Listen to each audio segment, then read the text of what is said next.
Welcome everyone to this session of InfoTouch University Online, where we go in depth into our two point-of-sale product lines, Storekeeper POS and Store Manager. Today's topic is age verification, multiple units of measure, and case discounts. All of these features are critical to the liquor store market and the smoke shop market, and many of them are useful in other areas as well, like convenience stores, for example. So we're going to go over these as a group so that any of you wanting to go after these markets will be in good position to understand what we can do for you. There is no difference between our two product lines with regards to these these features that we're going to go over today. So we'll just go ahead and talk about our POS products going forward. All right, we'll start with age verification, and first of all, let's check out the basics on how you do this. We're in the liquor store demo of the Storekeeper demo palette. And the first and most important thing for age verification is to tell us by department what items require a minimum age. So if we go into setup departments, you'll notice here that it is set for a minimum age of 21 years old to buy beer, to buy liquor, and all the other alcohol products. You'll notice when we get to tobacco that the minimum age is reduced to 18. And of course, laws change over time, so none of these things are required. You have to put it in for your customer, and if these items are checked, when something is sold in the register in these departments, we're going to do something about getting their birth date, and we'll talk about what the various somethings are in just a minute. But if you have a store that is comfortable with selling alcohol or tobacco items without putting in a birth date or scanning a driver's license, we're okay with that. You just have to tell us, and the default, in fact, is you have to tell us you want to check for the age. And if we look at some other departments, I don't have to be of any age to buy a candy bar. So you tell us what you want, you turn on those features, and then the register will go ahead and act in accordance with another setup option in miscellaneous 7. The default is going to be none. So on this use driver's license feet reader, most people don't have any device that can actually read a driver's license. If it's set to none and you sell a product in one of these departments with a minimum age requirement, then we will just manually ask you on the register, please put in their birth date.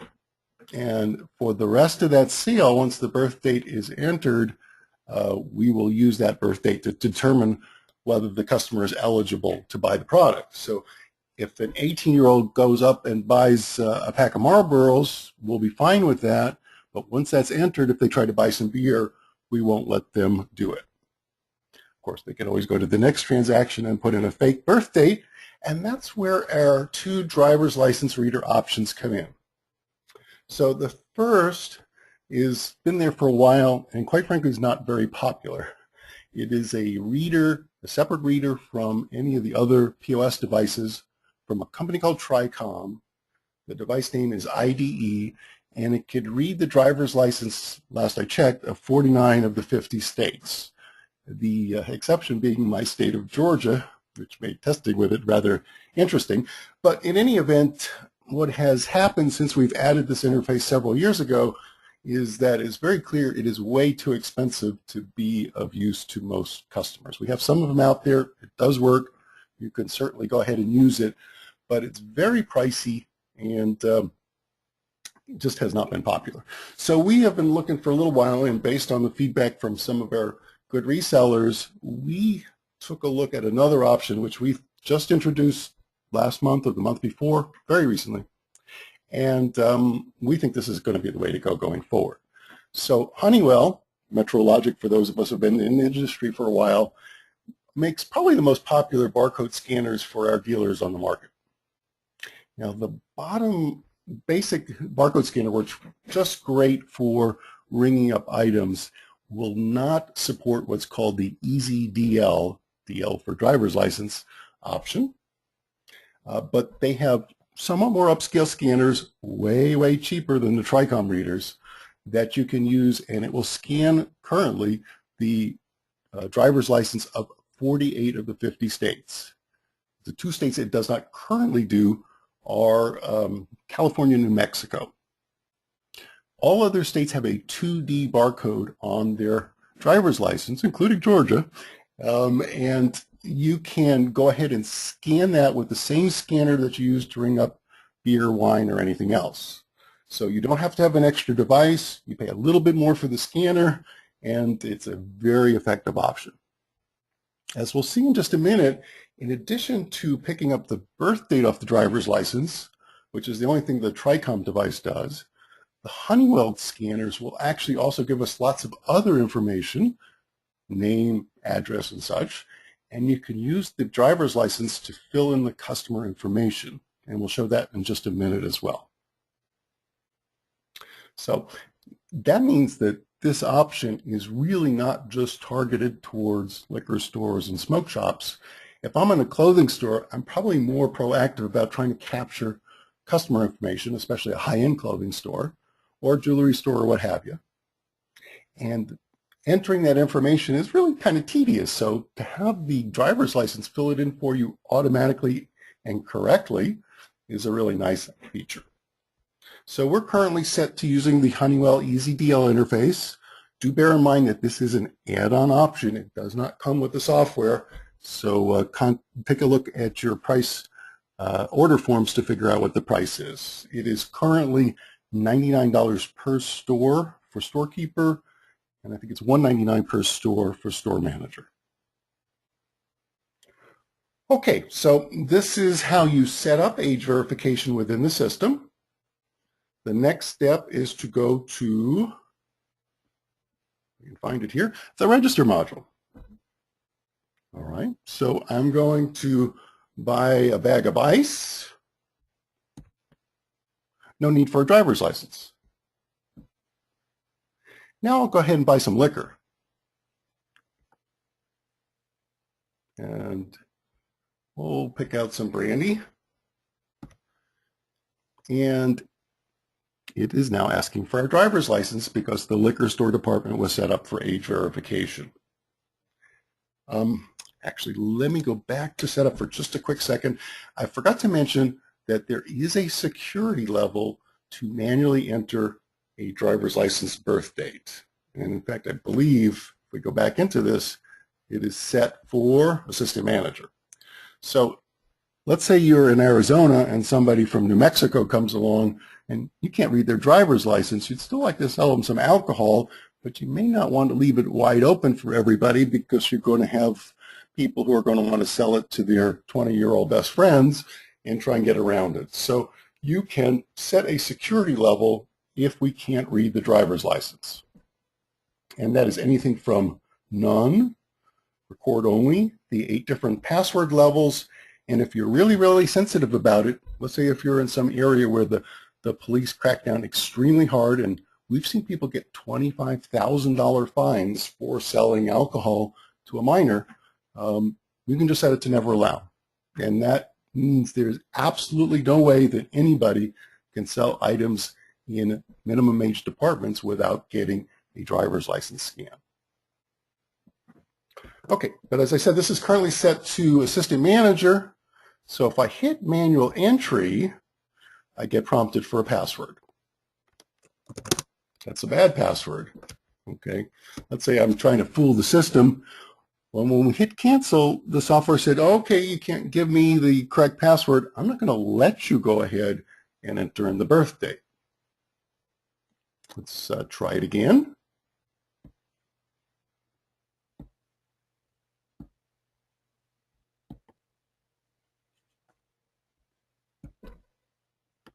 Password here happens to be blank. And this, by the way, is what it normally looks like if you have this option set to none. So, and that's the default, by the way. So most folks don't have any of these devices, and then we'll go straight to the screen where we simply ask you to put in a birth date.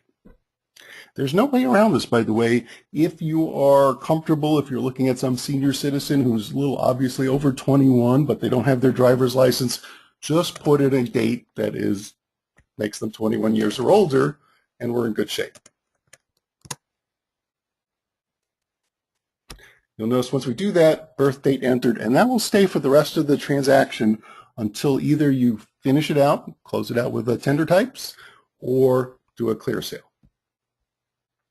As I mentioned earlier, if we put in an 18-year-old birth date, we would not be able to buy beer set for 21 until the next transaction. All right, let's buy some wine. I'll get a bottle of Pinot Noir. And again, we get this prompt. And now let me show you what this looks like. I do have one of these Honeywell scanners hooked up right now. And that's it. I just scanned my driver's license and the birth date was entered. But instead of having to trust somebody, it's actually coming directly from the driver's license. So that's how age verification works with the Honeywell scanner. As I mentioned earlier, if you don't have it set to use one of the devices, then it simply goes directly to the manual entry of the birth date. And that works for most folks. All right. One other thing that is useful, it's not really age verification, but as long as we're talking about the Honeywell EZDL add-on module, clear out this sale, go into customer account. I'm going to create a new customer. And if you have this EZDL option, you'll get a button on the right-hand side here for scanning the license. So let me go ahead and touch that. And you get a box up here. And if you can't scan the license, just hit the cancel button. But if you can, there you go. That's no data entry. It's got my name, my address, city, state, zip, license number, all right into the system. I hit OK. I'm done. So a much more powerful option for entering customer information without manually typing stuff in. And one has to assume that, generally speaking, the information on the driver's license will be valid. Okay, that covers age verification. We're going to go on now to our next topic, which is multiple units of measure.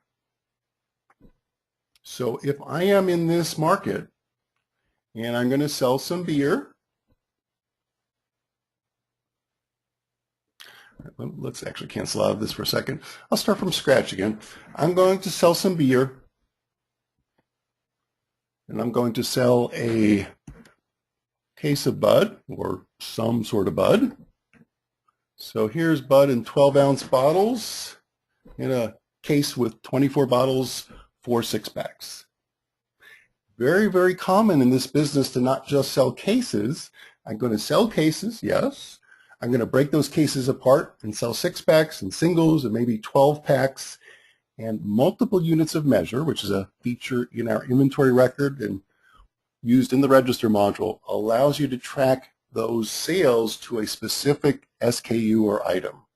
And we will track that regardless of how it's sold. So when you get low on your product and you need to reorder, we don't care if you sold 4 six-packs or 1 case. We're going to track the quantity on hand exactly regardless. So you'll note, by the way, once you select something from a lookup screen, of course, you're probably going to be scanning this most of the time anyway, but if you select something from the lookup screen and it has multiple units, you'll get a little box here that shows you the quantity on hand and all the units of measure for this product, which, as you can see, happens to be case, 6-pack, single, and 12-packs. So if I want to sell 21 cases, I can do that, or I could sell 504 bottles if I choose, or any combination thereof. We'll add that to the screen. Scan my driver's license again, and note that at this point in time, those 4 different units come up. The 6-pack happens to be highlighted in green. I can select OK to sell a 6-pack, or I can touch any of these buttons to sell that unit of measure. Let's see where that came from. Excuse me.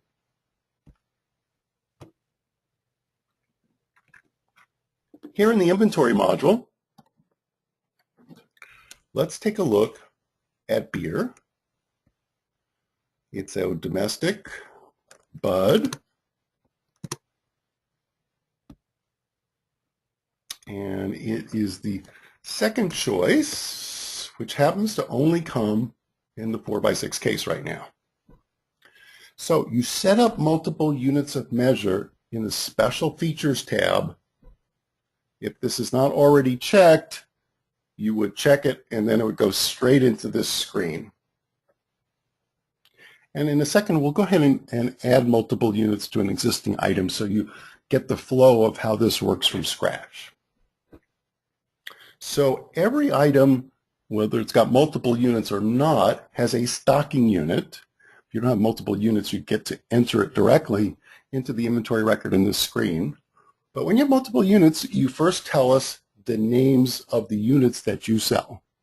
So we sell cases, 6-packs, singles, and 12-packs. By the way, you don't have a whole lot of characters here for the name, so keep it short and simple. It's like 6 or 7 characters maximum, so abbreviations can be helpful.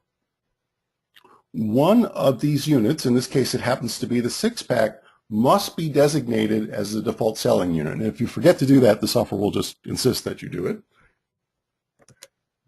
That's why the 6-pack here is highlighted. Okay. On the right-hand side of the screen, you'll see a conversion factor, retail price, and any additional price levels you have entered. So for the case, the stocking unit, in this case, those fields are grayed out. You can't enter them because when you sell a case, it will by default subtract 1 from the quantity on hand. The retail price is coming from the price quantities tab, and the frequent buyer, whatever discount, price levels you have will come from the discount price levels tab. But for all other selling units, we need to know, so here's 6-pack, how many of them are in a case? Well, there are 4. So what does that do for us? When we sell a 6-pack, we're going to divide 1 by the conversion factor, in other words, a quarter, and subtract that from the quantity on hand. We do have 4 decimal digits of precision when we track quantities on hand, so we can be extremely accurate about this. You also need to tell us the retail price and the price levels for each of the units you add. There's 24 singles in this particular case, and we're going to sell them at $1 each, 2 12-packs. And in this case, you're noticing that the price levels are set to the same as retail price. That's just because I was lazy. But you can go ahead and put it any price you want for each of the price levels and retail price for each of the units of measure. Okay. Let's also take a look at a related feature that you can optionally use. Most beers and wines and what have you, where you use multiple units, do not have a different barcode on, let's say, the case versus the 6-pack versus the single. So notice either the UPC or item number here. In fact, let's go ahead and I'm going to copy the UPC to the clipboard by highlighting it and hitting right-click and hitting copy. And I can just go ahead and paste that in right here.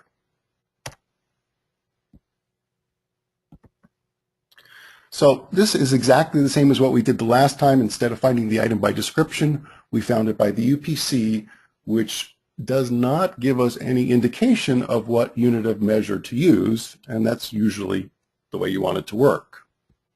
By the way, let's sell a case here, and you'll notice that the price is using the case price versus a 6-pack. But some places where you use multiple units of measure do have different barcodes.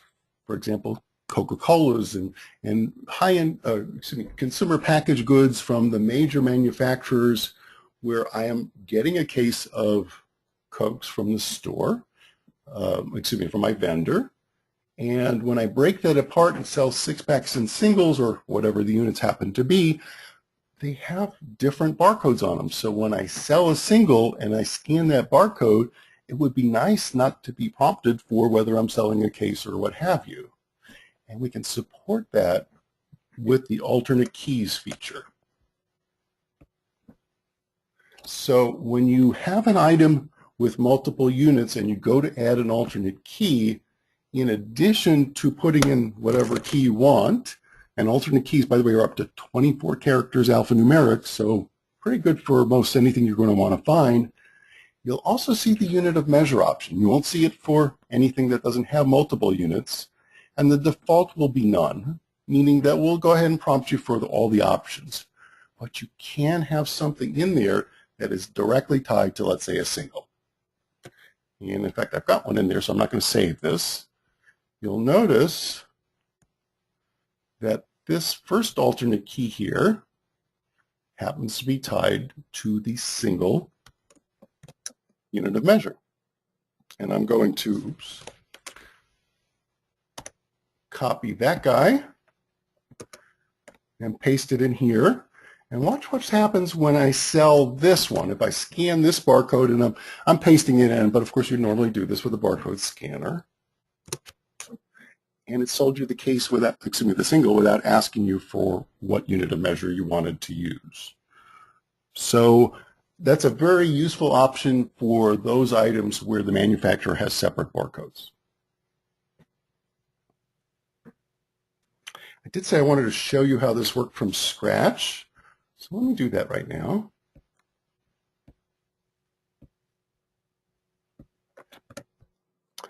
I'm going to go to a record that does not have multiple units, and here's one. Notice, by the way, that if you don't check multiple units, you still can have a stock unit name, which can print on receipts and on purchase orders, and it's right there in the record. So we don't have any complex multiple units of entry thing. I can just go ahead and enter it right here. But I said I wanted to show you, even though in this particular case it's not really very relevant, but here's what it looks like from scratch when you check multiple units. You have to give us the name of the stock unit to begin with. And then there's not much point to doing this unless you're going to have at least one extra unit. We support up to 6 additional units besides the stocking unit. And again, the stocking unit is the unit that the quantities on hand and on order are tracked in. So 6-pack, can't type today, and we'll add a new unit called single. And let's say that's it for now. When you're finished adding your units of measure, you'll hit finish, and as I said earlier, if you don't put in a default selling unit, the software will force you to. Each of these has an option by there for the default selling unit, and if I wanted to make this single the default unit, I just click on one of those. Doesn't matter, but you do have to select one, and that's the one that's going to show up in the green if we don't have any barcode linked to the specific unit of measure. All right, after that, we do have to put in the conversion factor. It's got to be greater. I was going to say it's got to be greater than 1. I don't think it has to actually, but that's the way it's typically used. And you do have to put in some sort of price for the retail and your price levels.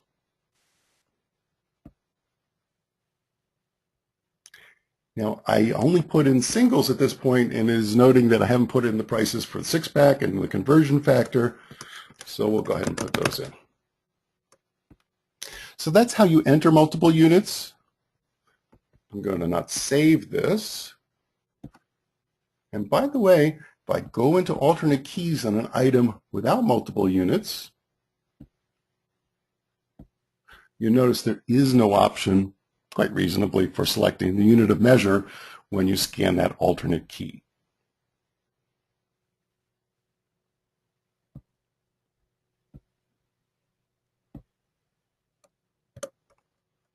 All right, let's go back to this sale here. And just to kind of keep the numbers easy, I'm going to void a couple of the line items here. And we're going to wind up with a 6-pack. We're going to sell it. We'll pay with it for cash, exact change. Let's go back to that inventory item. And notice instead of 21, which you may recall was the cases on hand before, now that we've sold a 6-pack out of it, the system said, well, the conversion factor is 4. So when I sell one, I'm selling 1/4 of a case. And here is our current quantity on hand, 20.75. You'll notice the 4 decimal digits of precision on that, so we can track it very accurately. Reporting on multiple units is also built in, and you'll find it under our Special Features tab, just like you did in the inventory record when you're entering it. There's 2 reports related to units of measure. Here's the first one, and what this is going to do is for any item with units of measure, the Options tab is not terribly unusual here. We'll go ahead and send it to the screen. Give it a second, and we'll show you every item with multiple units, the name of the unit stocked, the quantity on hand in that unit of measure, and then the number of additional units. And for each of the additional units, we'll tell you what it's called, what the conversion rate is, the quantity on hand in that unit. So for example, if I have 4 30-packs, I have 120 singles. And we'll show you the retail price and for each of those. So that's the units of measure report, just a way to get onto hard copy or on the screen information about your items that have multiple units. The other report that we have, and let's go down a little bit here and select it from the menu, is the unit of measure or UM sales report.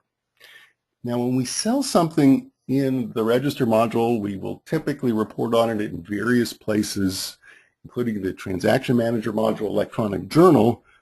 That will not show you the unit of measure. In fact, this report happens to be the only one that will show it to you. So we'll go ahead and take a look at the options here. I'm going to report on a date range, which is going to default to year to date. But let's just take a look at today's sales. And for each of your items with multiple units, we'll show you the quantity sold and the dollar amount over that date range. Let me go ahead and do that again and go back to our beer department so we can more quickly see the item that we're looking for here, which we just sold. And that was that Budweiser.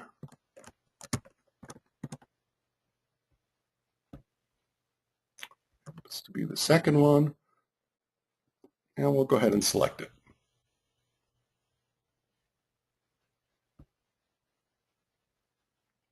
And here you can see that we sold 1 6-pack for $4.99. If you look at the electronic journal, you're going to get basically the same information. It's going to tell you you sold 1/4 of a case, though, rather than you sold a 6-pack. So this is a handy report to have for those who are looking to analyze sales based on the unit of measure. All right, our third topic today is case discounts. And that's a very important feature in the liquor store market.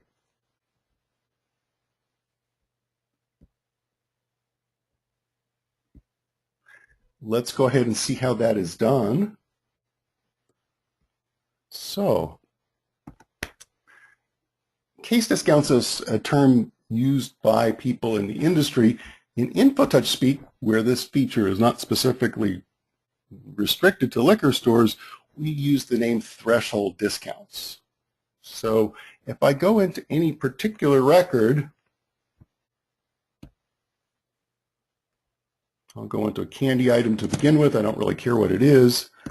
You'll notice that the quantity price breaks field in the discount price levels tab is set to none. But there are some additional options. And let me show you a different item where this is already set up. It's a wine. It's domestic. It's a brand called Beringer.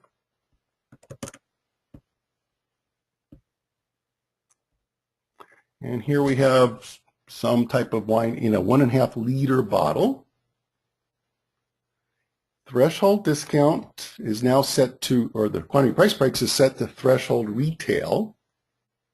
So threshold retail and threshold all are basically the same. The only difference between them is whether this discount will apply to anybody getting at a price level or only those at retail. So if you're already giving a discount to your frequent buyer customers, you may not want to give them an additional break. Set at the threshold retail, and the discount will only be applied to retail. Set at the threshold all, and we won't care what the price level is. Now, this is used in a lot of different ways. For example, a buy two, get one free would look like this. Buy two, I'm going to uncheck retroactive, get one free. So after 2, all the way up to quantity 3, I get a 10% discount. But the case type discounting, you reach a certain number of bottles of wine and you get a discount, and it applies back to all of them from the beginning. And it's very common in the liquor store business. It's typically 12 bottles of wine, any bottles of wine, we don't care, happen to get you a discount. In this case, though, to make it quicker, I'm going to go ahead and set that quantity level to 6. The retroactive, you notice the maximum quantity disappears. We don't care. Once you get to quantity 6, every item of these Beringer Fountain, whatever they are, will go ahead and get a 10% discount. Couple of things to note here. One, the threshold multiplier. This is a 1.5 liter bottle. That's a big bottle. Most bottles of wine are 750 milliliters. So typically with these case discounts, I might buy 6 750 milliliters of wine and get my discount. Or I might buy 3 1.5 liters, they're twice as big, and get the discount, or any combination thereof. And the way you handle it is you set the threshold multiplier. So in this particular example, it happens to be set to 2 because a 1.5 liter bottle counts as 2 bottles of wine. Let's go ahead and copy this UPC code. We'll go back to the register, and we'll go ahead and scan it in. All right, so there we rang up 1 bottle of this Beringer wine, scanned my driver's license. Let's do it again. Second time, of course, it doesn't ask for my license. And you can see on here, this is the discount column. The discount is at 0. Third time, and all of a sudden our 10% discount just kicked in. And that's because although we have a minimum quantity of 6 to get there, these 1.5 liter bottles count as 2. The discounting is done all automatically. You do not have to worry about it at the register. It's very quick and efficient, and it's also foolproof. So if I select a bottle after getting my discount and void it, sorry, no good anymore, the discount's gone. All right, let's go ahead and add a couple more bottles of wine into that. And I'm looking for Beringer wine. So here's a 750 milliliter, in other words, a normal bottle of wine, if you would. It's a Cabernet. All right, so now we have 2 plus 2 plus 1. It's a total of 5 bottles, essentially, counting to our total of 6 to get the discount. And we'll do it again and add a Chardonnay. And notice our discount is back again. And the discount is tied to the price. It's 10% of the price. So you'll see different discounts if you use a percentage discount. If you want to give a fixed dollar discount, then that's rather unusual in this particular application, but it is possible. The discount type here will default to percentage, but you could set it to a dollar amount. But it really doesn't work very well for the wine industry. Okay, now I rang up the first 2 bottles, which we had just set up and seen was set to a 10% discount at 6. And then I rang up 2 other bottles and it got the discount. And let's bring up another bottle of Beringer. Here's a Pinot Grigio, and it also gets the discount. Now let me ring up a different brand. Here's a Sutter Home Sauvignon Blanc. Well, it doesn't get any discount. The reason for that is you have to tell us what items are tied together for this discounting process to work. If I go back to inventory, and I'm going to reset this back because we didn't make any useful changes here. It was already set to this. The way you do that is in your group discount item field, you put in the item number of a record that you want all of the particular types of wine to tie to. So 770126 was the item number we were just looking at. And once you put in a group discount item number, the threshold retail, the quantity price breaks field, the discount type, the threshold quantity and percentage, they're all grayed out. They are now going to automatically pull from this group discount item field.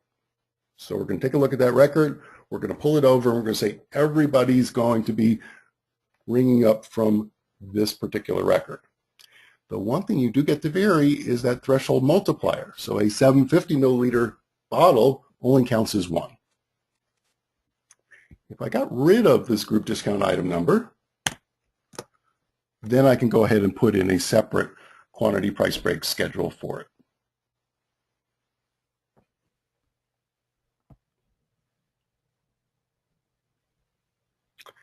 So that's our basic value proposition for liquor stores, smoke shops, and many other markets. We support age verification by department with either manual entry of birth date or using a couple of devices, but most especially Honeywell EasyDL scanners to get the birth date. We can create customer records with the Honeywell EasyDL add-on as well.